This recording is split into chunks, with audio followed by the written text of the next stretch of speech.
இன்றைக்கு நம்மளுடைய முதல் வாரம் பைபிள் ஸ்டடி புதிய ஆண்டு 2026 நம்ம we going to continue எந்த புத்தகம் I'm not going to go to any new book. All right, we're going to continue to back from the book of Acts. All right, so இந்த continuation என்னது, போன வருஷம் நம்ம முடிக்கும் பொழுது 11ஆம் மாசத்துல முடிக்கும் பொழுது chapter 9 நம்ம conclude பண்ணியாச்சு. All right, chapter 9. I am not very sure how many of you still remember what I have covered, especially Peter குறித்து நான் பேசினேன். All right, we talk about Paul and then we talk about Peter. Please refer back your notes. I'm not going to go there. இன்றைக்கு நம்ம என்ன செய்ய போகிறோம், இந்த 10ஆம் அதிகாரத்தை நம்ம தியானம் செய்ய இருக்கிறோம். ஓகே, அப்போஸ்தலர் புத்தகம் 10வது அதிகாரம். பேசிக்கலி இன்றைக்கு முதல் 8 வசனத்தை நாம் என்ன செய்ய போகிறோம், இன்றைக்கு கொஞ்சம் கவனம் செலுத்த போகிறோம். We going to concentrate more on the first 8 verses. All right, of course அது 48 வசனம் இருக்குதுன்னு நினைக்கிறேன், if I'm not wrong. 10ஆம் அதிகாரத்தில். Okay, I'm going to break down to several portions. இன்னைக்கு அந்த முதல் பகுதி நம்ம பார்க்க இருக்கிறோம். முதல் 8 வசனத்தை கொஞ்சம் தியானம் பண்ணுவோம். அதே சமயத்தில் I will be touching some other verses in that same passage. Okay, ஏன்னா அது எனக்கு உதவியாக இருக்கும். Alright, now இந்த 10ஆம் அதிகாரம், ஓகே, இந்த 10ஆம் அதிகாரத்தில் என்ன அங்க நடக்குது, what is this chapter 10 is all about. Chapter 10 is about the first Gentile conversion in the book of Acts. Okay, நீங்க இந்த 10ஆம் அதிகாரத்தில் ஒரு ஸ்டெப் அப், ஓகே, ஒரு புதிய ஒரு டெரிட்டரிக்குள்ளாக நம்ம நுழையிறோம்.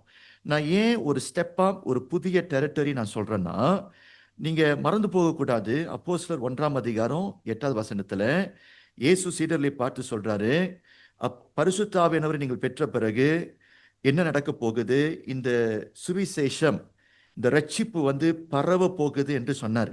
Okay, talking about expansion of the God's work. All right, the expansion of the gospel. ஆனா அந்த சுவிசேஷம் முதலாவது யாரை தொட்டது, யூதர்களை தொட்டது. ஓகே, இயேசு சொன்னது போல யூதர்கள், ஓகே, அதற்கு பிறகு புறஜாதி and so on. All right, Samaria and so on. நீங்க கவனிச்சு பார்த்தீங்கன்னா 2ஆம் அதிகாரத்துல அப்போ அந்த யூதர்கள் ரட்சிப்புக்குள்ளாக வரார்கள் பெந்தேகோஸ்து நாளிலே. அதற்கு பிறகு யூதர்கள் மத்தியிலே சபை பழகி பெருகியது. 3000 பேர் ஆரம்பத்திலே, அதற்கு பிறகு 5000 பேர் என்று சொல்லி, இந்த 3000 பேர் 5000 பேர் என்று சொல்லும் பொழுது யார் மத்தியிலே ரட்சிப்பு, யூதர்கள் மத்தியிலே ரட்சிப்பு. இப்போ அந்த வசனம் 8வது வசனம் 1ஆம் அதிகாரம் 8வது வசனம் ஃபுல்ஃபில் பண்ணணும். அப்போ இந்த லியூக் எழுதும் பொழுது இயேசு சொன்ன காரியங்கள் எல்லாம் படிப்படியாய் ஸ்டெப் பை ஸ்டெப் சரி நிறைவேறி கொண்டிருக்கிறது என்று சொல்லி அவருடைய நெரேட்டிவ்ல நீங்க பார்த்தீங்கன்னா 8ஆம் அதிகாரத்தில் இப்பொழுது சமாரியர்கள் மத்தியிலே சுவிசேஷம் போகுது. சமாரியர்கள் சொல்லும் பொழுது பிலிப்பை கர்த்தர் அங்கே அனுப்புகிறார். Not only Philip the main தலை. அதே சமயத்தில் இந்த செதறி போன யூதர்கள் என்ன செய்கிறார்கள், இப்பொழுது சமாரியா பட்டணத்திலும் போய் சுவிசேஷத்தை அவர்கள் சொல்லுகிறார்கள். பிலிப்பு குறிப்பாக சமாரியர்கள் மத்தியிலே பிரசங்கம் பண்ணினார். அங்கே என்ன நடக்குது, இப்பொழுது சமாரியர்கள் ரட்சிக்கப்படுகிறார்கள். சமாரியர்கள் யாரு, பாதி யூதன் பாதி புறஜாதி. அப்போ இந்த கலந்திருக்கிறவர்களும் இப்பொழுது ரட்சிப்புக்குள்ளாய் வரார்கள். So it is another step. இப்போ நீங்க 10ஆம் அதிகாரத்துக்கு நீங்க வந்தீங்கன்னா, as I said, it is another new opening. அந்த புறஜாதி ரட்சிக்கப்படுவார்கள் என்று இயேசு சொன்னார் பார்த்தீங்களா. இந்த 10ஆம் அதிகாரத்துல தான் அப்போஸ்தலர் புத்தகத்திலே முதல் புறஜாதி ரட்சிக்கப்படுகிறதை நாம் பார்க்க இருக்கிறோம். இன்னைக்கு நான் இந்த புறஜாதி என்று சொல்லும் பொழுது முக்கியமாக அந்த கேரக்டரை நீங்க பார்த்தீங்கன்னா, யார் அந்த புறஜாதி, கொர்னேலியுஸ். நீங்க நல்லா கவனிங்க, ஏதோ கொர்னேலியுஸ் மட்டும் ரட்சிக்கப்படல அந்த 10ஆம் அதிகாரத்துல. கொர்னேலியுஸ் புறஜாதி, சரியா. அதே சமயத்தில் கொர்னேலியுஸோட குடும்பத்தார் புறஜாதி, கொர்னேலியுஸோட நண்பர்கள் வந்தாங்க, இவங்க எல்லாம் புறஜாதி. இவங்க எல்லாம் பேதுருவோடைய பிரசங்கத்தை கேட்டு இறுதியிலே ரட்சிக்கப்பட்டார்கள், ஞானஸ்நானத்தை பெற்றார்கள் என்று சொல்லி நாம் பார்க்கிறோம். நான் ஏன் இந்த 10ஆம் அதிகாரம் நமக்கு ரொம்ப முக்கியம்னா, நம்ம எல்லாரும் யாரு, நம்ம யூதர்கள் அல்ல, நம்ம வந்து சமாரியர்களும் அல்ல. நம்ம எல்லோரும் யார் எந்த குழுவுக்குள் நம்ம எல்லாரும் இருக்கிறோம். we must consider ourselves as a Gentile. அப்போ என்ன சொல்ல வராங்க? யூதர்கள் பெற்ற சுவிசேஷம் ரட்சிப்பு, இந்த சமாரியர்கள் பெற்ற சுவிசேஷம் ரட்சிப்பு இப்பொழுது யாருக்கு உண்டு? அதே ரட்சிப்பு, அதே பரிசுத்தாவினவர், அதே நித்திய வாழ்க்கை இப்பொழுது யாருக்கும் சொந்தம் உண்டு? புறஜாதிகளுக்கும் சொந்தம் உண்டு. அப்போ கொர்நேலியுஸை குறித்து நீங்கள் படிக்கும் பொழுது நீங்க மனசுல வந்து நீங்க என்னத்தை நீங்க எண்ணிக்கொள்ள வேண்டும் என்றால், கொர்நேலியுஸுக்கு தேவன் வந்து புறஜாதிக்கு கர்த்தர் ரட்சிப்பு கொடுக்கும் பொழுது எனக்கும் அதே பொக்கிஷம், எனக்கும் அதே சுவிசேஷம் ரட்சிப்பு, எனக்கும் அதே ஆவியானவர் இருக்கிறார் இயேசு கிறிஸ்து மூலியமாக என்று சொல்லி உங்களுடைய இருதயத்தை நீங்க இப்படியாய் சொல்லி நீங்க தேற்றிக் கொள்ள வேண்டும். அப்படி என்றால் தேவனுடைய பார்வையில் பட்சபாதம் அல்ல. இந்த ரட்சிப்பு என்று சொல்லும் பொழுது ஏதோ ஒரு சிலருக்கு மாத்திரமே அப்படியாய் பார்க்காதபடிக்கு, ரட்சிப்பு என்று சொல்லும் பொழுது இயேசு நாமத்திலே எல்லாருக்கும், இந்த உலகத்தில் இருக்கின்ற எல்லாருக்கும் ரட்சிப்பு உண்டு என்று சொல்லி இந்த 10ஆம் அதிகாரம் நமக்கு அந்த விளக்கம் நமக்கு சொல்லுது. பாஸ்டர் கூட இருக்கிறீங்களா? So you must remember that. So இன்னைக்கு அந்த 10ஆம் அதிகாரம் முதல் 8 வசனத்தை நம்ம என்ன செய்ய போகிறோம்? நம்ம தியானம் பண்ண போகிறோம். அந்த முதல் 8 வசனத்துல ஓகே, அந்த எப்படி அந்த கதை ஆரம்பிக்குதுன்னா, நீங்க எல்லாரும் படிச்சுட்டு வந்திருப்பீங்கன்னு நான் விசுவாசிக்கிறேன். தேவன் என்ன செய்கிறார்? ஒரு தூதனை அனுப்புகிறார், மெசஞ்சர். தேவன் ஒரு தூதனை அனுப்பி கொர்நேலியுஸ் ரட்சிக்கப்பட வேண்டும் என்று சொல்லி அந்த வழிகளை இப்பொழுது அவனுக்கு காண்பிக்கிறார். நீங்க நோட்டீஸ் பண்ணணும், அந்த தேவன் அனுப்பின தூதன் வந்து சுவிசேஷத்தை வந்து சொல்லல. ஆனாலும் எப்படி கொர்நேலியுஸ் ஒரு அவிசுவாசி, ஒரு புறஜாதி, எப்படி அவன் ரட்சிக்கப்பட போகிறான் என்று சொல்லி அந்த வழியை அவனுக்கு காண்பிக்கிறார் ஒழிய, தேவ தூதன் வந்து நீ மனம் திரும்பு, சுவிசேஷத்தை தேவ தூதன் சொல்லவில்லை. ஓகே, அதை நீங்க நன்றாய் விளங்கி கொள்ள வேண்டும். அந்த பாயிண்ட்டுக்கு நான் பிறகு நான் வருகிறேன். So this passage is about Cornelius who had a vision of an angel of God. So இன்னைக்கு அந்த தரிசனத்தை கண்டான். ஒரு தேவ தூதன் இறங்கி வந்தார். தேவ தூதனோடு கொர்நேலியுஸ் வந்து சம்பாஷித்தான். இது எல்லாம் கதையும் நம்ம என்ன செய்ய போகிறோம்? நம்ம பார்க்க இருக்கிறோம். And இறுதியில we going to dig deeper into the story to find out what really Dr. Luke is narrating through the story. What was his point? Okay, Luke வந்து இந்த கதையின் மூலமாக ஏதோ ஒரு பாயிண்ட்டை வந்து present பண்ண இருக்கிறாரு. அந்த 2 பாயிண்ட் என்னதுன்னு சொல்லி I'm going to present to you 2 important points. All right, so are you all ready? Now that was my introduction. Now இப்போ முதலாவது let me begin. இந்த கொர்நேலியுஸ் யாரு? கொஞ்சம் நம்ம என்ன செய்வோம்? We will go deeper to understand this very person, Cornelius. இவன் யாரு? முதலாவது, alright, நீங்க அவனுடைய அந்த மதத்தை நீங்க பார்த்தீங்கன்னா, I want to put it that way, அவனுக்குன்னு ஒரு ரிலிஜன் இருந்துச்சு. நான் பொதுவாக புறஜாதி என்று சொல்லும் பொழுது விக்கிர ஆராதனைகளை செய்கிறவர்கள் புறஜாதிகள். அந்த காலகட்டத்தில் 2 முக்கியமான மதம். ஒன்று யூத மதம். நமக்கு எல்லாருக்கும் யூத மதம்னா என்னன்னு தெரியும், லேட்டர் கொஞ்சம் எக்ஸ்பிளைன் பண்றேன். புறஜாதிகள். இந்த யூத மதம் வந்து ஒரே தேவனை வணங்கக்கூடியவர்கள், ஒரே மதம், ஒரே தேவனை வணங்குகிறவர்கள். ஆனா புறஜாதி என்று சொல்லும் பொழுது ஈவன் அந்த காலகட்டத்தில் இப்போ நீங்க எல்லாம் நிறைய பேர் வந்து ஹிந்து பேக்ரவுண்ட். இந்த ஹிந்து பேக்ரவுண்ட் என்று சொல்லும் பொழுது ஒரு தெய்வரை வைத்து வணங்க மாட்டாங்க, நிறைய விக்கிரத்தை வைத்து வணங்குவார்கள். Alright, so polytheism என்று சொல்லுவாங்க. monotheism and polytheism. monotheism சொல்லும் பொழுது believing in one God, polytheism சொல்லும் பொழுது believing in many gods. So புறஜாதிகள் என்று சொல்லும் பொழுது நிறைய தேவர்களை வைத்து விக்கிர ஆராதனை செய்யக்கூடியவர்கள். இவன் அந்த முதல் 8 வசனத்தை நீங்க படிச்சு பார்த்தீங்கன்னா, அவனுடைய மதத்தை பற்றி நீங்க படிச்சீங்கன்னா கொஞ்சம் உங்களுக்கு கன்ஃபியூஸா இருக்கும், கொஞ்சம் கிள்ளங்கா போட்டா இருக்கும். இவன் வந்து புறஜாதியா இருந்தவன், ஆனா என்ன பண்ணிட்டான்? இப்பொழுது யூத மதத்தை எம்ப்ரேஸ் பண்ணிட்டான். He convert to the religion called Judaism. இந்த யூதர்களுடைய மதத்தை இவன் என்ன பண்ணிட்டான்? இவன் ஏற்றுக்கொண்டுட்டான். He was a Gentile who possibly converted to Judaism. Right. Now, Judaism என்று சொல்லும் பொழுது யூத மதம். எல்லாரும் சொல்லுங்க, யூத மதம்னு சொல்லுங்க. இந்த யூத மதம்னு சொல்லும் பொழுது நன்றாய் கவனிக்கணும், இயேசு இருந்த காலகட்டத்தில் நிறைய யூதர்கள் இருந்தாங்க. அதுதான் அவருடைய மதம், ஜுடாயிசம். பவுல் எடுத்துங்க, அவனுக்கும் ஒரு மதம் இருந்துச்சு, கால் ஜுடாயிசம். அப்போ இந்த ஜுடாயிசம் என்று சொல்லும் பொழுது இட்ஸ் a Jewish religion, யூதர்களுடைய மதம். அப்போ யூதர்களுடைய மதம்னு சொல்லும் பொழுது இந்த யூதர்கள் ஆக்சுவலி யாரு? யூதர்களை நீங்க ட்ரேஸ் பண்ணீங்கன்னா இந்த யூதர்களுடைய ஒரிஜின் என்ன யாருன்னா, ஓகே, இஃப் யூ ட்ரேஸ் இந்த யூதர்கள் வந்து ஆக்சுவலி யாருடைய கோத்திரம், யாருடைய சன்னதினா ஆபிரகாமுடைய சன்னதி. Still remember the story of Abraham.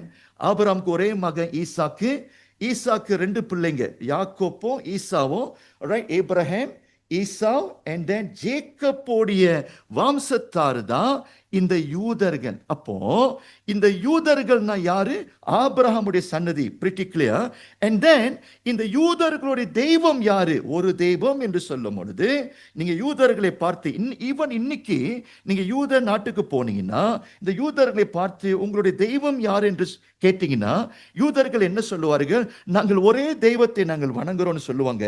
குறிப்பாக அந்த ஒரு தெய்வம் என்று சொல்லும் பொழுது அந்த தெய்வத்தோடைய நாமம் என்னது? Can you describe more about your God? They will say, we believe, we worship God of Abraham, Isaac and Jacob. நாங்க எந்த தெய்வத்தை நாங்க வணங்குறோம்? ஆபிரகாமின் தேவன், ஈசாக்கின் தேவன், யாக்கோப்பின் தேவன் என்று அப்படியாக தான் அவர்கள் சொல்லுவார்கள். இவர்கள் தான் யூதர்கள். They live a life based on the Torah and the Old Testament. அப்போ அந்த யூதர்களுடைய ஆச்சாரன், இப்போ நம்ம கிறிஸ்டியன் சொல்லும் பொழுது நமக்கு பைபிள், நியூ டெஸ்டமென்ட் நமக்கு இருக்குது. நம்ம முஸ்லீம் நீங்க எடுத்துக்கிட்டீங்கன்னா அவங்களுடைய கிதாப் சுச்சி, அல் குர்ஆன் இருக்குது. அதே மாதிரி ஹிந்துவுக்கு வந்து they have their own books. அதே மாதிரி யூதர்களுக்குன்னு சொல்லும் பொழுது அவங்களுக்குன்னு சொல்லிட்டு ஒரு ஹோலி புக் இருக்குது. ஹோலி புக்னு சொல்லும் பொழுது அந்த புத்தகம் தான் அவர்களுக்கு வழிகாட்டுது. அந்த புத்தகம் சொல்லும் பொழுது we can call as a Torah, at the same time we can call that as a Old Testament. I still remember பாஸ்டருடைய மனைவியும் 2012 ஆண்டுல யூதர் நாட்டுக்கு போகும் பொழுது when we went to Jerusalem, okay, அங்க வந்து நிறைய அந்த ஆர்கிடெக்சுரல் வேலை ஓடிக்கொண்டிருக்கிறது. நிறைய யூதர்கள் ஓகே வேலை செய்து கொண்டிருக்கிறார்கள், ரிசர்ச் பண்ணி கொண்டிருக்கிறாங்க. அப்போ அந்த மேஜர்ல வந்து ஒரு புத்தகம் இருக்குது, இட் இஸ் பைபிள் அங்க வச்சிருக்கிற அந்த பைபிளை படித்து ரிசர்ச் பண்ணி they were doing their own work. So அவங்களுக்கு அந்த பழைய ஏற்பாட்டு வந்து அவங்களுடைய கிதாப் சுச்சி, பரிசுத்தமான புத்தகம், அதை படித்து அதன்படி வாழக்கூடியவர்கள் யாரு? இந்த யூதர்கள். அப்போ நீங்க யூதர்களாக பிறந்துட்டீங்கன்னா எதை நீங்கள் கண்டிப்பாக நீங்கள் படிக்கணும் சின்ன வயதிலிருந்து? You must read Torah, you must read the Old Testament. Okay, தோரான்னு சொல்லும் பொழுது speaking about the book of Genesis, Exodus, Leviticus, Numbers and Deuteronomy. அந்த ஃபர்ஸ்ட் 5 புத்தகம் இருக்குது பார்த்தீங்களா, இந்த புக் ஆஃப் மோசஸ்னு சொல்லுவாங்க. அதாவது மோசே எழுதி கொடுத்த புத்தகம். இந்த புத்தகத்தை அதிகமாய் வாசிக்கக்கூடியவர்கள் யாரு? யூதர்கள். அதே சமயத்தில் இந்த யூதர்கள் சொல்லும் பொழுது, யூத மதத்தார் என்று சொல்லும் பொழுது அவங்களுக்கு சில ஸ்பிரிச்சுவல் டிசிப்ளின் இருக்குது. குறிப்பாக அவங்க தேவ ஆலயத்துக்கு போகணும். ஓய்வு நாள் 7வது நாள்ல வந்து ஓய்வு எடுக்க வேண்டும். ஆல்ரைட். அதே சமயத்தில் அவங்களுக்கு இன்னும் 2 முக்கியமான டிசிப்ளின், 3 முக்கியமான டிசிப்ளின். அதுனா தோராவை படிக்க வேண்டும், புத்தகத்தை படிக்க வேண்டும். 2வது அடிக்கடி ஜெபிக்க வேண்டும். 2, 3வது யூதன் சொல்லும் பொழுது ஆர்ம்ஸ் கிவிங், அதாவது சேரிட்டி ஒர்க் அவர்கள் செய்யணும். அவங்க மற்றவர்களுக்கு உதவி கரத்தை நீட்டணும். ஏழ்மையானவர்கள் இருப்பாங்க, விதவிமார்கள் இருப்பாங்க, சிங்கிள் மாதர்ஸ் இருப்பாங்க, அதிகமாக உதவி செய்ய வேண்டும்.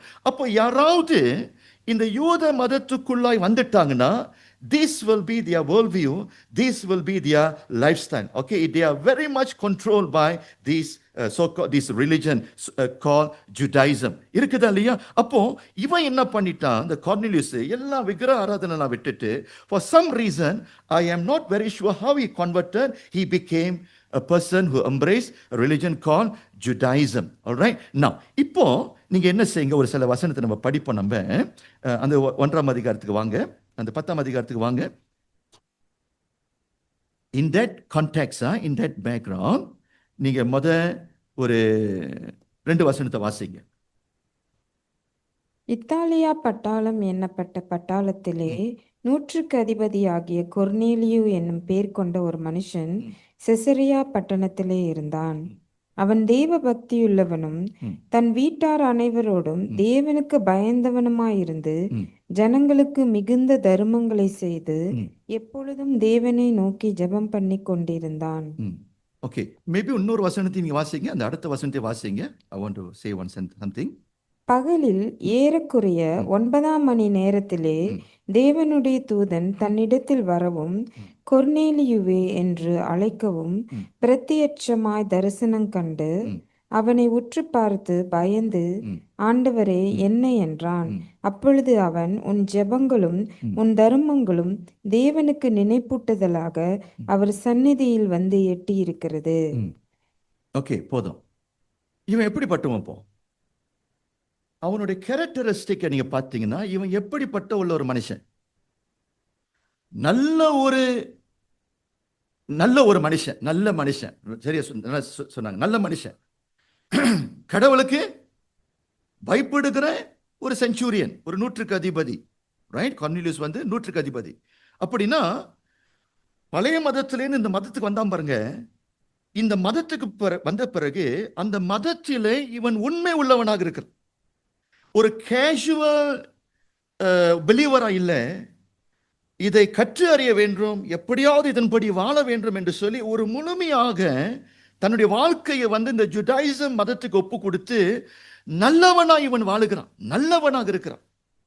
அந்த நல்லவன் சொல்லும் பொழுது நீங்க நல்லா பார்த்தீங்கன்னா எப்படி எழுதியிருக்குது? தான தர்மம் செய்கிறான், அதே சமயத்தில் தினந்தோறும் கடவுளை நோக்கி ஜெபிக்கிறான். அப்படி என்றால் நான் என்ன பார்க்கிறேன்? நல்ல பக்தி உள்ளவன், நல்ல பக்தி உள்ளவன். அது மட்டும் இல்ல, அந்த கிரெடென்ஷியலை நீங்க பார்த்தீங்கன்னா இது கொஞ்சம் கான்ஃப்ளிக்டா இருக்கும். எப்படி நீங்க அண்டர்ஸ்டாண்ட் பண்ண போறீங்க உங்களுக்கு தெரியல. so much so இவன் செஞ்ச நன்மை, இவன் பண்ணின ஜெபம், இவன் கொடுத்த காணிக்கை, இவன் உதவி கரத்தை நீட்டான் பார்த்தீங்களா, இதெல்லாம் கர்த்தருடைய சன்னதிக்கு போனதான். ரைட்? கடவுளுடைய சன்னதிக்கு இவன் நல்லவன், இவனுடைய நன்மை எங்க போய் எட்டியது? பரலோகத்தை போய் எட்டியது. and therefore கர்த்தர் என்ன பண்ணுகிறாரு? ஒரு தேவதூதனை அனுப்பி அந்த கொர்நேலியுஸை பார்த்து இவர் என்ன சொல்றார்? தேவதூதன், நீ செஞ்ச ஜெபம், நீ கொடுத்த தான தர்மம் இப்பொழுது பரலோக வாசலை எட்டியது என்று சொல்லி இவனுடைய கிரெடென்ஷியலை லியூக் என்ன செய்கிறாரு? நமக்கு வெளிப்படுத்துகிறது நம்ம பார்க்கிறோம்.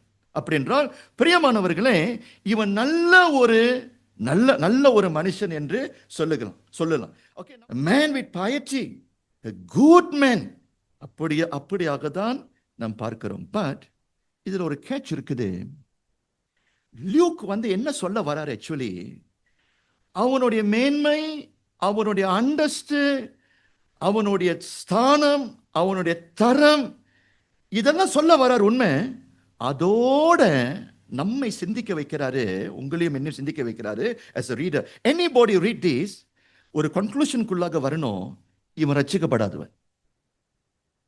that is the irony here. இவன் யாரு? ரட்சிக்கப்படாதவன். உங்ககிட்ட ஒண்ணு சொல்றேன், தேவதூதன் தேவனுடைய சன்னதியிலிருந்து வந்த காரணம் அவனுடைய நன்மையை குறித்து புகழ்ந்து பேச அவர் வரல. That is the main point. அவர் ஐயோ உன்னை குறித்து பரலோகம் இன்னைக்கு சந்தோஷமாக இருக்குது என்று சொல்லி அவனை பாராட்ட தேவதூதன் வரல. ஆஃப்கோர்ஸ் அவனுடைய நன்மையை தேவன் நினைவு கூறுகிறான். ஆனா அதோடைய அயனி என்னதுன்னா, அதாவது அதுல முக்கிய காரியம் என்னதுன்னா, டாக்டர் லியூக் இதை எழுதி கொடுக்கும் பொழுது ஜெப வாழ்க்கை சரியா இருக்குது, தான தர்மம் செய்தான், அவனுக்கு நிறைய கிரெடென்ஷியல் குட் டீட்ஸ் இருந்துச்சு. குட் டீட்ஸ் நல்ல கிரியைகள் அவனுக்கு இருந்தது. இருப்பினும் அவன் ரட்சிக்கப்படவில்லை. அப்ப தூதன் ஏன் இறங்கி வந்தான்? நீ ரட்சிக்கப்பட வேண்டும் என்று சொல்லி அதை தான் சொல்ல வந்தாரு. தேவ தூதன் இப்பொழுது இறங்கி வந்தாரு. கேள்வி, இந்த தேவ தூதன் சொல்லும் பொழுது யாருடைய பிரசன்னத்திலிருந்து கீழே இறங்கி வந்தாரு? சொல்லுங்க. ஒரு செய்தியை வந்து சொன்னாரு, ஒரு இன்ஸ்ட்ரக்ஷன் சொன்னாரு. அது தேவ தூதனுடைய இன்ஸ்ட்ரக்ஷனா அல்லது தேவனுடைய இன்ஸ்ட்ரக்ஷனா? You must be very clear. In the instruction that the angel brought to Cornelius, actually from God. இது நம்ம என்ன பண்ண வேண்டும்? சரியாய் விளங்கிக் கொள்ள வேண்டும். ஓகே, now எதற்கு அவர் வந்தாரு? The angel came from God's presence bearing God's name and his message. The angel appears to instruct him to send a man to the apostle Peter who is in Joppa. வந்து என்ன சொன்னாரு? அதை வாசிப்போம். 3லிருந்து வாசிங்கம்மா. பகலில் ஏறக்குறைய 9ஆம் மணி நேரத்திலே தேவனுடைய தூதன் தன்னிடத்தில் வரவும் கொர்நேலியுவே என்று அழைக்கவும் பிரத்யட்சமாய் தரிசனம் கண்டு அவனை உற்று பார்த்து பயந்து, ஆண்டவரே, என்ன என்றான். அப்பொழுது அவன், உன் ஜெபங்களும் உன் தான தர்மங்களும் தேவனுக்கு நினைப்பூட்டுதலாக அவர் சந்நிதியில் வந்து எட்டியிருக்கிறது. இப்பொழுது நீ யோப்பா பட்டணத்துக்கு மனுஷரை அனுப்பி பேதுரு என்று மறுபேர் கொண்ட சீமோனை அழைப்பி அவன் தோல் பதனிடுகிறவனாகிய சீமோன் என்னும் ஒருவனிடத்திலே தங்கியிருக்கிறான். அவனுடைய வீடு கடலோரத்தில் இருக்கிறது. அடுத்தது, நீ செய்ய வேண்டியதை அவன் உனக்கு சொல்லுவான் என்றான். Okay, thank you. Now send a man to Joppa, verse 5, and send for Simon, whose surname is Peter. குறிப்பாய் சொல்றாரு, போய் சீமோன் பேதுரு இருக்கிறாரு, அவனை தேடி போனோம். He is lodging with Simon, எல்லாம் Simon a tanner, whose house is by the sea. He will tell you what you must do. இப்போ ஒரு கேள்வி படிச்சிட்டோம். தேவதூதனுடைய மெசேஜ் என்னது? டு கார்னிலியூஸ். சுருக்கமான மெசேஜ். என்ன மெசேஜ் அதுல? சொல்லுங்க, ட்ரை பண்ணுங்க. என்ன message? To go and meet up with Peter. அவ்வளவுதான். Go and see Peter. Peter வந்து இந்த வீட்டில் இருக்கிறாரு. பீட்டருடைய விலாசம் இது. பீட்டர் வந்து யார் வீட்டில் இருக்கிறாரு? ஓனர் பேரை சொல்லிட்டாரு. இப்போ தூதன் வந்து அங்கேருந்து கீழே இறங்கி வந்து தூதனை கொர்நேலியுஸை பார்த்து சொல்றாரு, நீ வந்து என்ன செய்ய? பேதுருவை போய் பாரு. பேதுரு மற்ற காரியத்தை உனக்கு சொல்ல வேண்டியதை எல்லாவற்றையும் சொல்லுவார் என்று சொல்லி அதை தான் சொல்லிட்டு அவர் என்ன பண்ணிட்டார்? இப்பொழுது பரம் ஏறி சென்றுட்டார். நான் இப்போ நிறைய கேள்விகள் உங்களுக்கு எழும்பலாம். ஏன் இந்த சம்பவம் எழுதி கொடுத்துருக்குறாங்க? ஏன் இந்த ஷார்ட் ஸ்டோரி? இந்த ஷார்ட் ஸ்டோரியிலிருந்து நமக்கு வர வேண்டிய லெசன் என்னது? 2 முக்கியமான பாடம். முதல் லெசன், நம்ம படிச்ச அந்த முதல் 8 வசனத்துல முக்கியமான முதல் காரியம், the story reminds us that there is no amount of goodness is sufficient for us to attain salvation. அதுதான் முதல் செய்தி. அதாவது கொர்நேலியுஸ் வந்து ரொம்ப நல்லவன், ரொம்ப பக்தி உள்ளவன், மதத்திலே பக்தியா இருந்தான், தானம் தர்மம் பண்ணினுவன், ஜெபம் பண்ணினுவன். அப்போ உலகத்தார் ரீதியில இவன் நல்லவன் என்று சொல்லுகிறோம். நம்ம என்ன நினைக்கிறோம்? இந்த கொர்நேலியுஸ் ஒரு வேளை மரித்து போனானா நிச்சயமாக நம்ம என்ன சொல்லுவோம்? இவனுக்கு பரலோகத்தில இவனுக்கு ஒரு இடம் உண்டு என்று சொல்லி நம்ம எண்ணுவோம். இல்லைங்க, லூக் சொல்ல வராரு, உனக்கு இந்த எல்லா பிளஸ் பாயிண்ட் உனக்கு இருந்தாலும், இந்த மேலோற்றமான பக்தி உனக்கு இருந்தாலும், மற்றவர்கள் உன்னை பார்த்து நல்லவன் கூட சொல்லலாம். நீங்க எப்படியா இந்த உலகத்துல நீ நல்லவன், பக்தி உள்ளவன் என்று மனுஷன் சொன்னாலும் தேவனுடைய பார்வையில அது போதாது, அது வந்து உன்னை ரட்சிக்காது என்று சொல்லி, அதுதான் முதலாவது இந்த கொர்நேலியுஸ் மூலியமாய் புறஜாதிகளுக்கு கர்த்தர் நமக்கு சொல்ல வருகிறான். ஆமென் சொல்லுங்க. நல்லா கவனிங்க. இவனை போல யூதர்கள் எடுத்துங்க, அவங்களும் அதிகமாய் பக்தி உள்ளவர்கள். யூதர்கள் பயங்கர பக்தி உள்ளவர்கள். சரி, அங்க போக வேண்டாம். மலாய் ஜனங்களை நீங்க எடுத்துங்க. பெரும்பாலும் மலாய் ஜனங்களை நீங்க பார்த்தீங்கன்னா நம்ம என்ன சொல்லுவோம்? மலாய் ஜனங்கள் ரொம்ப நல்லவங்க, பக்தி உள்ளவர்கள் சொல்லுவோம். எதை வச்சு நல்லவன் பக்தி உள்ளவங்க சொல்றோம்? ஒரு நாளைக்கு 5 வாட்டி தொழுது பண்றான். 5 வாட்டி. யூதர்கள் தொழுது செய்கிறது போல இவனுங்களும் 5 முறை தொழுது செய்கிறாங்க. ஒரு வருஷத்துக்கு ஒரு முறை 30 நாள், அந்த 30 நாள் 40 நாள் உபவாசம், ஃபாஸ்டிங், ஒரு 30 days, ரைட்? நம்மலாம் உபவாசமே எடுக்கிறது இல்லை. அவன் 30 நாள் உபவாசம் எடுக்கிறான். சாகரத்துக்கு முன்னே ஒரு முறை எங்க போயிட்டு வந்துடணும், யூ மஸ்ட் கோ ஃபார் ஹஜ். மலாய்க்காரனுங்க நிறைய காணிக்கை கொடுப்பானுங்க, ஆர்ம்ஸ் கிவிங். இன்னும் மலாய்க்காரன் அதிகமாய் காணிக்கை கொடுப்பாங்க. அன்னைக்கு ஏடம் கூட நான் பேசி கொண்டு இருக்கும் பொழுது ஏடம் சொல்றாரு, அவங்க வீட்டுக்கிட்ட ஒரு மஸ்ஜிதை கட்ட போகிறாங்க. அந்த ரோட்டு ஓரத்துல வந்து ஒரு பாக்ஸை வச்சிருக்கிறாங்க, காணிக்கை பாக்ஸை வச்சிருக்கிறாங்க. வேலைக்கு போகும் பொழுது ஹி ஆல்வேஸ் சி காடியை ஜனங்க ஸ்டாப் பண்ணிட்டு ஏதாவது காணிக்கை அவங்க என்ன செய்யறாங்க, கொடுத்துட்டு போகிறாங்க, நன்மை செய்கிறாங்க, நிறைய மற்றவங்களுக்கு நன்மை செய்கிறாங்க. பிரியமானவர்களே, இது எல்லாம் நீங்க பார்த்தீங்கன்னா நல்லவர்கள் நம்ம சொல்றோம். சரி, யூதர்கள், மலாய்க்காரர்கள், இவங்களுடைய வாழ்க்கையில இதெல்லாம் பார்க்கும் பொழுது பக்தியை நம்ம பார்க்கிறோம். தைப்பூசத்துல இந்த இந்து ஜனங்களுடைய பக்தியை நீங்க பார்க்கலாம். காவடி தூக்குறாங்க, சரி, அந்த பால் குடத்தை தூக்குறாங்க, படி ஏறுகிறாங்க, சரியா, அவங்களுடைய சரீரத்தை ஒடுக்குறாங்க. இதெல்லாம் எது குறிக்குது? பக்தி. கொர்னேலியுஸ் பக்தி உள்ளவன். ஏன்னா they have this perception, இந்த மாதிரி இந்த உலகத்திலே பக்தியா இருந்தால் நமக்கு நித்தியம் உண்டு.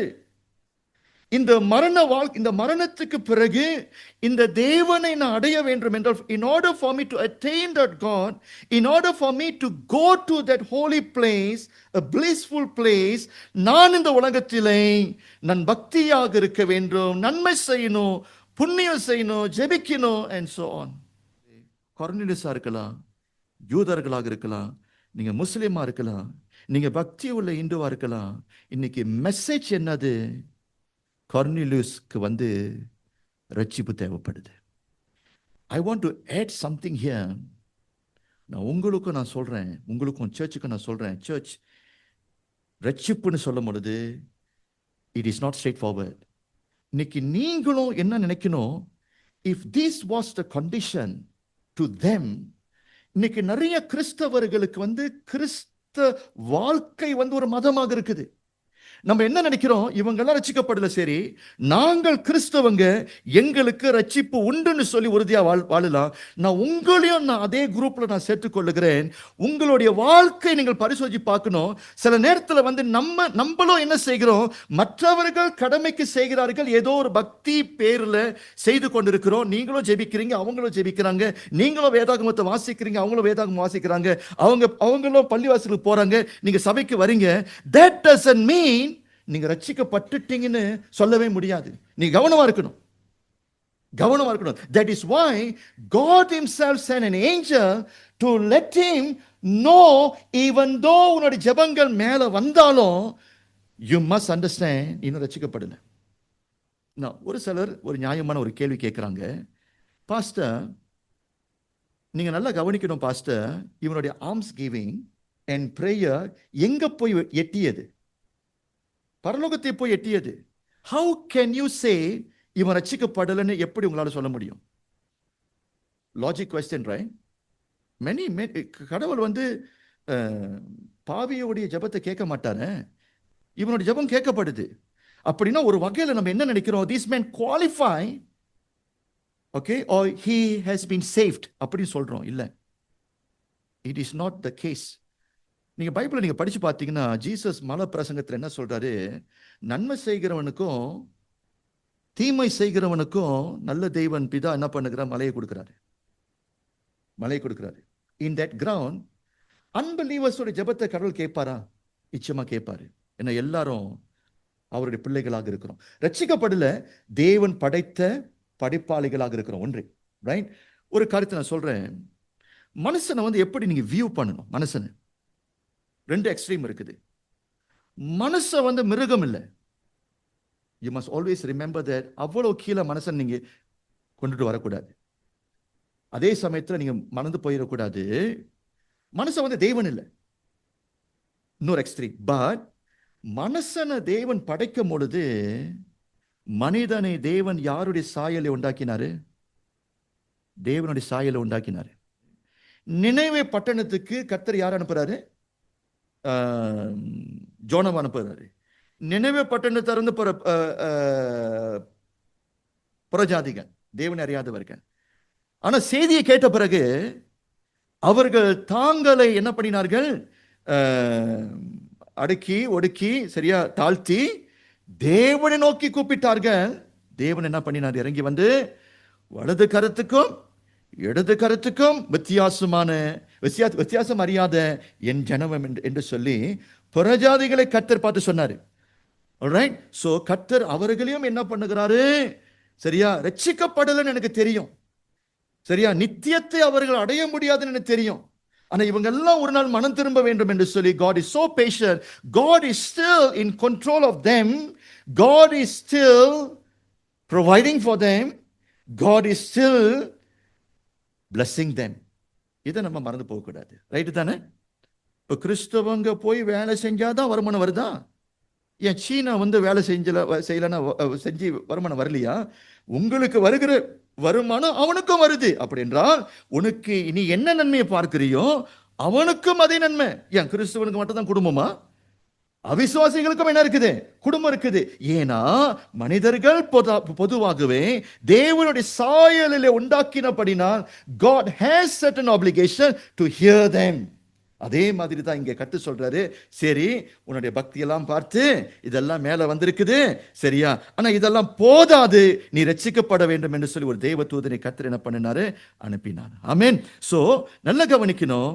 நம்மளுடைய கிரியையை நம்ம நல்லது செய்யறோம் சொல்றோம் பார்த்தீங்களா? புண்ணியங்கள் வந்து அதை வந்து தேவனை வந்து பெசிஃபை பண்ணவே முடியாது. பெசிஃபை பண்ணவே முடியாது. You must always remember this. That is why Isaiah புத்தகத்துக்கு வாங்க, 64:6 வாசிங்க. I think this is very important point that I need to stress. Isaiah 64:6. But we are like an unclean thing, and all our righteousness are like filthy rags. We all fade as a leaf, and our iniquities like a wind have taken us away. வாசிங்க 64:6.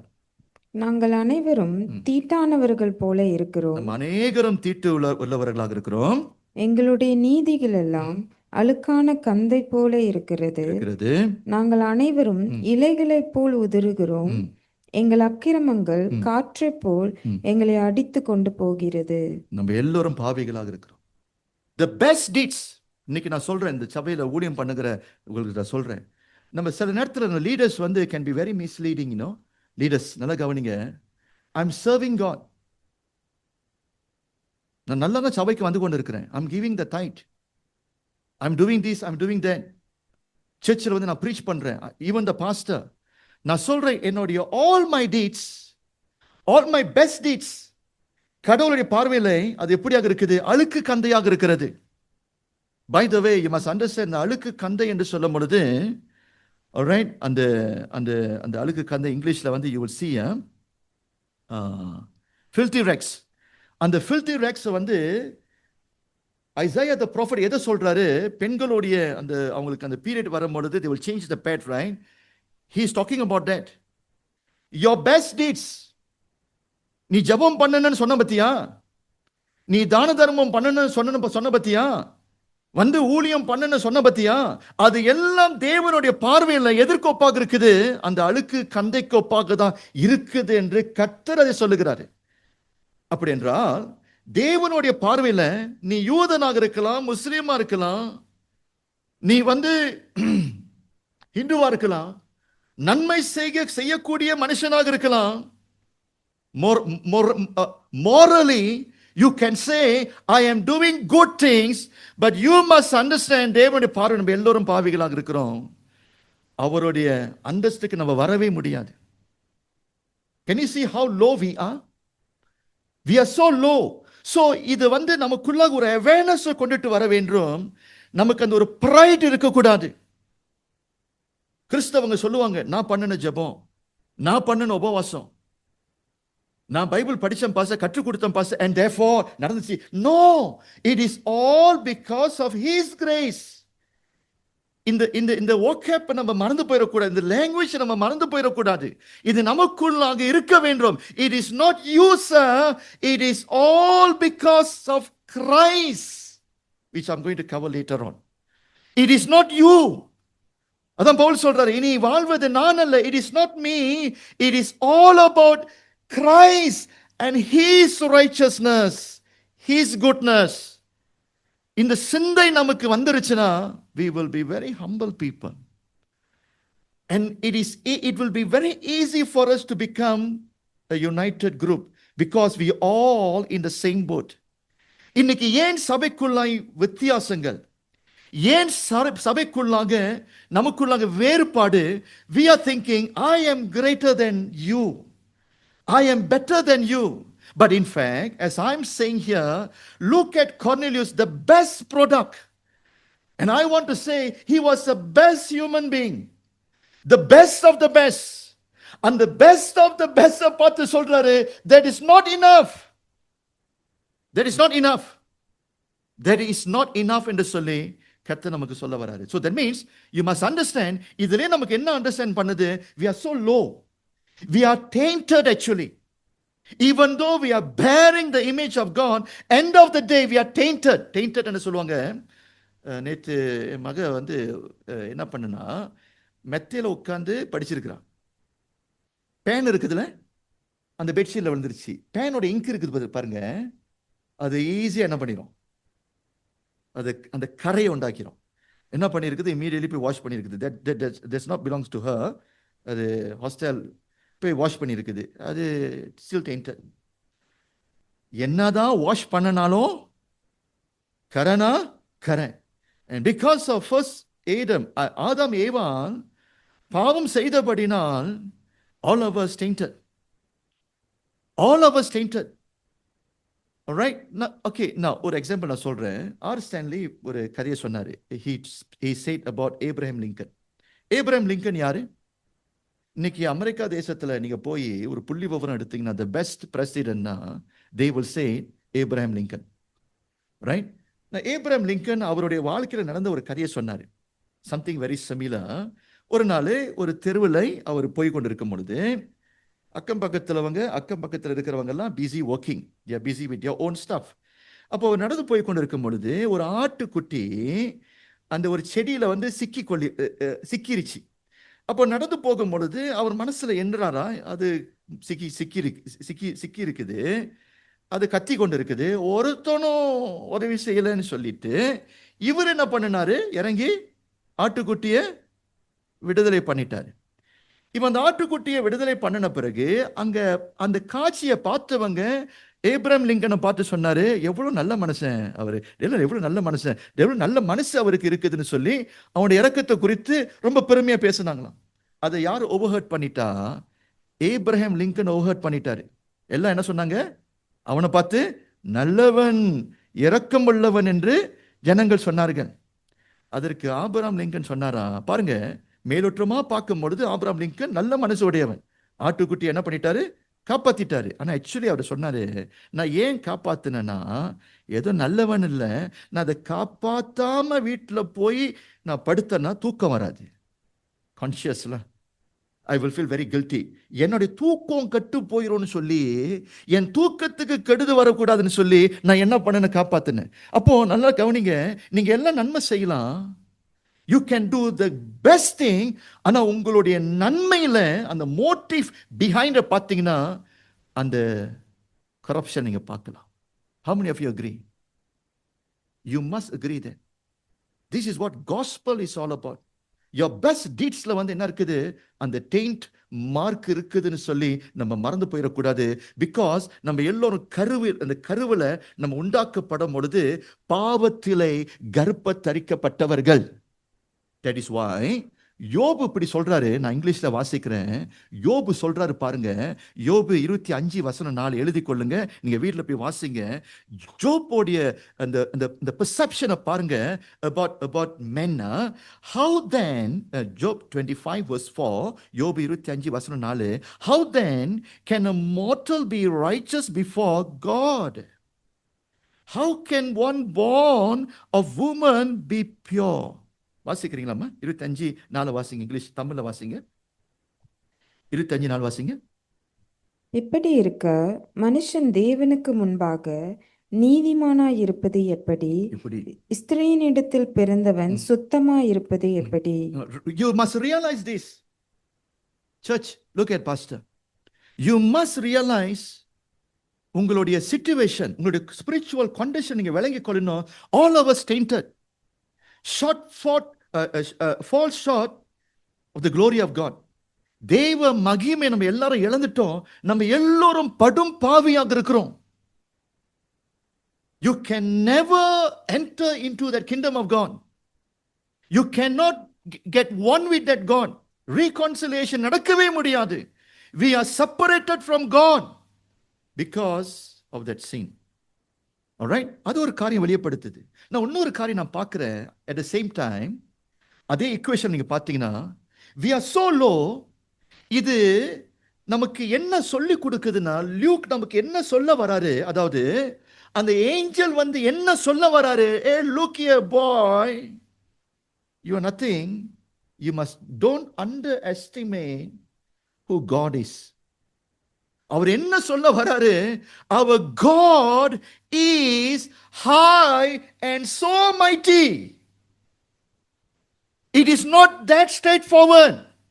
ஏதோ ஜெபம் பண்ணிட்டேன், காணிக்கை கொடுத்துட்டேன், சபைக்கு நான் போயிட்டு வரேன், ஊழியம் பண்றேன், பிரசங்கம் பண்ணிட்டேன், and that's enough, I'm qualified to attain God. No sir, not that cheap. அவர் என்ன சொல்ல வரார்? Because the angel know who God is. The angel came from heaven. Angel know what is happening. இந்த கடவுள் எப்படிப்பட்டவர் என்று சொல்லி அந்த தூதன் அறிந்து சொல்ல வராரு, look here, no way brother, you cannot enter into the kingdom of God. You must understand the glimpse. You must have that glimpse. God is so high, God is so mighty. அதை நீங்க understand பண்ணணும்.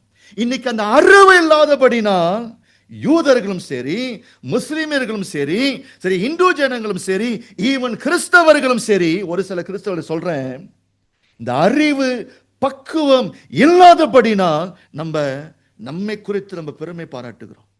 You are very wrong. Don't ever think today, நான் கண்களை மூடிட்டா நான் பரலோகத்துக்கு போயிடுவேன் because I serve in Christ century, நான் நல்லது பண்ணியிருக்கிறேன். யோசிக்காதீங்க. இந்த பைபிள் வசனம் நமக்கு ரிமைண்ட் பண்ணது, it is not that straightforward.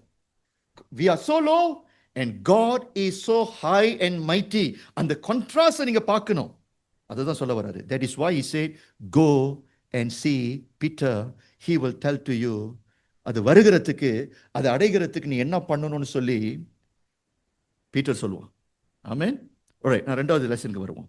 Firstly, the story reminds us that there is no amount of goodness is sufficient for us to enter into God's heaven. ரெண்டாவது என்ன சொல்ல வராருன்னா, இந்த முதல் 8 வசனத்துல ரெண்டாவது கருத்து, the importance to hear the gospel of Jesus Christ and to understand the gospel and to believe in gospel. You notice one thing, பிரியமானவர்களே, கிறிஸ்தவர்களே, நான் ரொம்ப தாழ்மையா நான் கேட்டுக்கொள்கிறேன், உங்களுடைய மூட நம்பிக்கையில நீங்க வெளியே வரணும். நான் இப்படி யோசிச்சேன், அவன் பண்ணின ஜெபத்துல தேவதூதன் கீழே இறங்கி வந்தாரு, தேவதூதனே அந்த சுவிசேஷத்தை சொல்லியிருக்கலாமே, தேவதூதனே இயேசு கிறிஸ்துவை நீ ஏற்றுக்கொள், நீ இயேசு கிறிஸ்துவை ஏற்றுக்கொண்டாதான் நீ அங்க வர முடியும், பாவ மன்னிப்பை பெற்றுக்கொள். ஏன் தேவதூதன் சுவிசேஷத்தை சொல்லல? This book is about that. Children of God, church, நான் உங்களோட பேசுறேன்.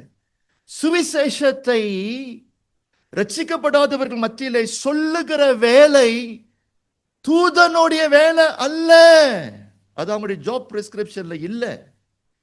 தூதனுடைய ஜாப் பிரிஸ்கிரிப்ஷன் முதல்ல நான் சொல்லிட்டேன். நானு இந்த சுவிசேஷத்தை மற்றவர்கள் மத்தியிலே சொல்லக்கூடிய ஊழியம், சொல்லக்கூடிய பொறுப்பு யாரு கையில் இருக்குது?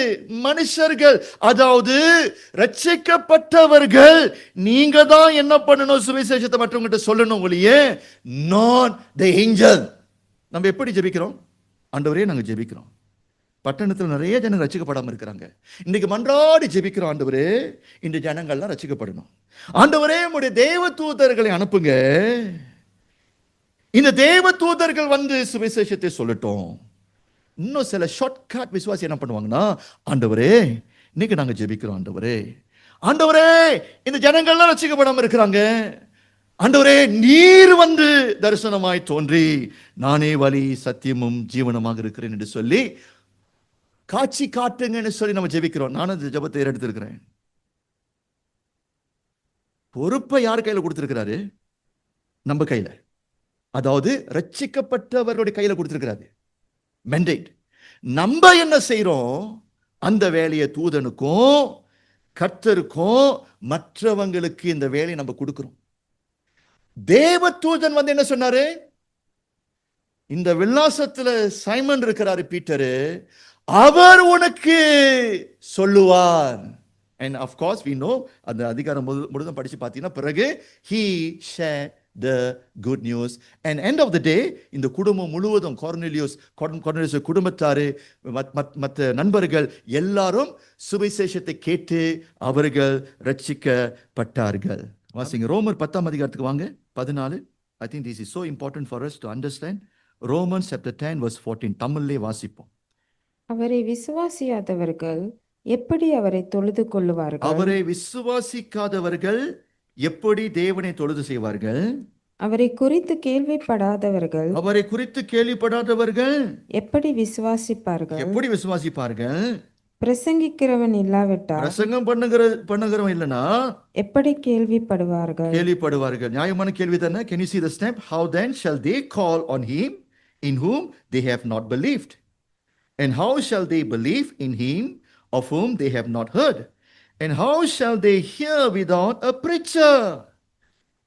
Church, this book, the mother 8 வசனம் is all about that. நமக்கு கர்த்தர் சொல்லி கொடுக்கிறாரு நம்மளுடைய unique calling and our position as a believer. ஐயா, முத்து உன் கையில இருக்குது, பொக்கிஷம் உன் கையில இருக்குது, பரலோகத்துக்கு போகின்ற வாசல் என் கையில இருக்குது. இன்னைக்கு நான் மரிச்சனா எனக்கு பரலோகம் இருக்குது. It is all because of Jesus Christ. கிறிஸ்தவர்களுக்கும் மற்றவங்களுக்கும் என்ன வித்தியாசம்? Why only Christian can be qualified to enter into kingdom of God? அதோட டிஸ்டிங்டிவ் அந்த டிஸ்டிங்ஷன் என்னது? இந்த கிறிஸ்தவர்கள் சொல்லும் பொழுது, அதாவது ரட்சிக்கப்பட்டு பரலோகத்துக்கு போகக்கூடியவர்கள், இவங்க யாரு? ஐயா, என்னுடைய நீதி அல்ல, இயேசுதான் என்னுடைய ஆண்டவர். அவர் என்னுடைய பாவத்துக்காக உயிர் கொடுத்தாரு. அவரை நான் என் பாவத்தை அறிக்கை செய்து அவரை நான் ஏற்றுக்கொள்ளும் பொழுது, அவர்தான் என்னுடைய ஆண்டவன் என்று சொல்லி ஏற்றுக்கொள்ளும் பொழுது என்ன நடக்குது? the work of atonement. அந்த atonement சொல்லுவாங்க. atonement சொன்னா என்னுடைய பாவத்தை அவர் சுமந்து கொண்டு இயேசு கிறிஸ்துவின் நீதி எனக்கு கொடுக்கப்படுது. விளங்குதா இல்லையா? Do you believe then? This is a very important message. Do you believe today that you have confessed your sin? உங்களுடைய பாவத்தை வந்து அவர் வந்து சுமந்து அவருடைய நீதியை நீங்க பெற்று இருக்கிறீங்க. இன்னைக்கு நமக்கு என்ன ஆர்டர் இருக்குது? ஒரு ரோப் இருக்குது, called rope of righteousness. அதை போட்டு இருக்கிறோம். We are not perfect inside, but outwardly அந்த rope of righteousness வந்து நம்ம அடைந்தபடினால் தேவன் பரிசுத்தமுள்ள ஒரு தேவன், because we have that rope of righteousness, அந்த ஆடை நமக்கு இருக்கிறபடினால், இயேசு கிறிஸ்துவின் நீதி நமக்கு இருக்கிறபடினால், nothing else, மற்றது எல்லாம் குப்பை. As I said, நம்முடைய credentials சொன்ன பாத்தீங்களா, இது எல்லாம் குப்பையா இருக்குது. Only one thing, God the Father எதை பார்க்கிறாரு? என்னுடைய மகன், என்னுடைய மகளுக்கு யாருடைய நீதி இருக்குது? இயேசு கிறிஸ்துவின் நீதி கொடுக்கப்பட்டபடினால் அந்த நீதி மட்டுமே அவனை எங்க கொண்டுட்டு போகுது? பரலோகத்துக்கு கொண்டுட்டு போகும் என்று சொல்லி, அதுதான் சுவிசேஷம் is all about. Nothing else. நீ இயேசு கிறிஸ்துவை ஏற்றுக்கொண்ட பத்தியா? அவர்தான் ஆண்டவன் என்று சொல்லி ஏற்றுக்கொண்ட பத்தீங்களா? உன்னுடைய பாவத்தை அவர் சுமந்தார், அவர் பாவமாக்கப்பட்டார். He was made sin. At the same time, he gave us the gift of righteousness, which will give us the right standing before God. Only that. நான் ஏன் இது முக்கியம்னா, இன்னைக்கு கிறிஸ்தவனுக்கு சுவிசேஷம் சொல்ல தெரியல. Shame on you, shame on me. என்ன சொல்றான் போய், நீ இயேசுவை ஏற்றுக்கொண்டனா உனக்கு இயேசு வந்து புது காடி கொடுப்பாரு. நீ இயேசுவை ஏற்றுக்கொண்டனா உனக்கு இயேசு சுகம் கொடுப்பாரு. இயேசுவை நீ ஏற்றுக்கொண்டனா உனக்கு பணம் வரும். இதுதான் சுவிசேஷம். அப்போ இன்னைக்கு ஜனங்கள் எதற்கு சபைக்கு வராங்க? நீங்களும் ஒரு கால் வந்திருக்கலாம். ஏன் உள்ளுக்கு வந்து உட்கார்ந்து இருக்கிறீங்க? யாரோ எங்களுக்கு சொன்னாங்க, இயேசுவை ஏற்றுக்கொண்டா எங்களுக்கு காடி கிடைக்கும், இயேசுவை ஏற்றுக்கொண்டா எனக்கு வீடு கிடைக்கும், இயேசுவை ஏற்றுக்கொண்டா கஷ்டமே இருக்காதுன்னு சொல்லி யாரோ சொன்னாங்க, அது நம்பி வந்து உட்கார்ந்து இருக்கிறேன். ஆனா நான் ஏமாலியா வந்து உட்கார்ந்து இருக்கிறேன்னு வெளியப்படையே சொல்ல மாட்டீங்க, மனசுல சொல்லி கொண்டு இருக்கிறீங்க. நீங்க கேட்ட சுவிசேஷம் ராங். நீங்க என்ன பார்க்க போகிறீங்க? you will see பேதுரு என்ன பண்றாரு? என்னத்தை சொல்ல வேண்டும்? இன்னைக்கு கிறிஸ்துவின் ஸ்தலத்துக்கு இதை சொல்லி கொடுக்கணும். என்னத்தை சொல்லணும்? what you ought to preach. இன்னைக்கு தெரியல, நமக்கு போகவும் முடியல, சொல்லவும் தெரியல. சர்ச்சுக்கு வாங்க, கர்த்தர் எல்லாம் பார்த்துக்குவாரு. இதெல்லாம் gimmicks. what you must tell. நீங்க பாருங்க, அவன் சொல்ல போக கர்த்தர் வேலை செஞ்சார். I believe we are worshiping the same God. அந்த அவுட்லைனை நீங்க கண்டுபிடிக்கணும். என்ன சொல்ல வந்தாரு, அந்த கண்டென்ட்ஸை நீங்க பார்க்கணும், ஆராய்ந்து பாருங்க. அந்த குரூப்பா நான் பிரிச்ச பிறகு ஒரு குரூப்ல ஒரு லீடர் நீங்க சூஸ் பண்ணிட்டு we will give a bit of time for discussion. Discuss பண்ண பிறகு ஒரு group leader come and do the presentation. So அந்த presentation வந்து collective points-ஆ இருக்கணும் from that group, and then from there we will do the discussion. Okay, என்னோட next class going to be the content of the gospel. The content of the gospel. Let us pray.